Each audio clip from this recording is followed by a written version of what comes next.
সন্ত্রাসী শেখ হাসিনা তার সেই দোসর মুদিকে নিয়ে আমার বাংলার মাটির দিকে হাত বাড়াচ্ছে। এই দেশের মানচিত্রের দিকে সেই দিল্লি থেকে যে চারজ গায়ে হাত বাড়াবে সেই হাত ভেঙে গুটিয়ে রেখে দেওয়া হবে।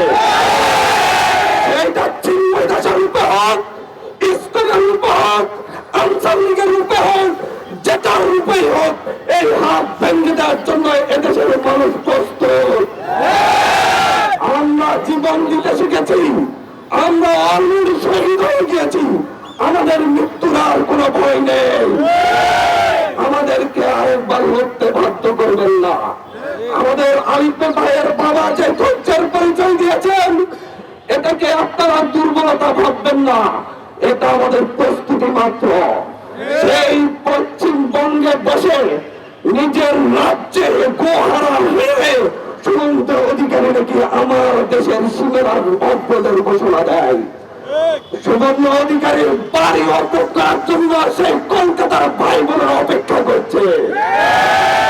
বাংলাদেশের এই দেশের জনগণ এখন আর 5ই আগস্টের পূর্ববর্তী জনগণ নেই। 5ই আগস্টের পরিবর্তনের পরে এখন আর এই বাংলাদেশের দিল্লির দালাল আর কীটদাস গুলা নেই। প্রত্যেকটা কলকাতায় পালিয়ে গিয়েছে, দিল্লিতে পালিয়ে গিয়েছে।